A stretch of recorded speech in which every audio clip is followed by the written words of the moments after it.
મુંબઈના gateway of ઇન્ડિયાથી Elephanta caves જઈ રહેલી પેસેન્જર બોટને નેવીની સ્પીડ બોટની ટક્કર વાગતા પેસેન્જર બોટ પલટી ખાઈ ગઈ હતી. આ દુર્ઘટનામાં 13 વ્યક્તિઓના મોત થયા છે, જેમાં નૌસેનાના એક અધિકારી અને તકનીકી સેવા આપવા આવેલા ખાનગી કંપનીના 2 અધિકારીઓનો સમાવેશ થાય છે.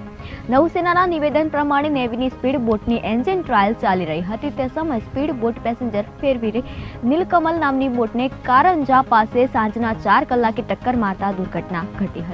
નીલકમલ પેસેન્જર બોટ પર તે સમયે 111 પેસેન્જર સવાર હતા, તેમાંથી 102 વ્યક્તિઓને બચાવી લેવાયા છે, જ્યારે નૌસેનાની સ્પીડ પર 5 વ્યક્તિઓ સવાર હતી, તેમાંથી 2 વ્યક્તિઓને બચાવી લેવામાં આવ્યા છે.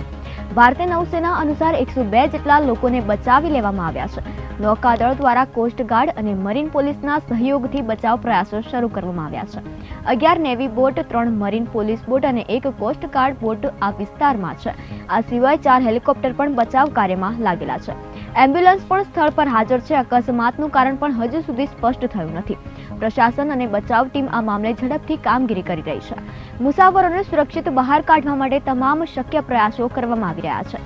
ડ્રાઈવર્સને પણ દરિયામાં ઉતારવામાં આવ્યા છે અને આ ઘટનાનો એક વિડીયો પણ સામે આવ્યો છે, જેમાં જોઈ શકાય છે કે બોટ ધીમે ધીમે પાણીમાં ડૂબી રહી છે. લાઈફ જેકેટ પહેરીને લોકોને અન્ય બોટમાં ખસેડવામાં આવી રહ્યા છે. મુંબઈમાં નેવીના સ્પીડ બોટની દુર્ઘટનામાં 13 લોકોના મોત થયા, જેમાં નેવીનો જવાન અને ક્રાફ્ટ બનાવનાર કંપનીના 2 કર્મચારીઓ સામેલ હતા.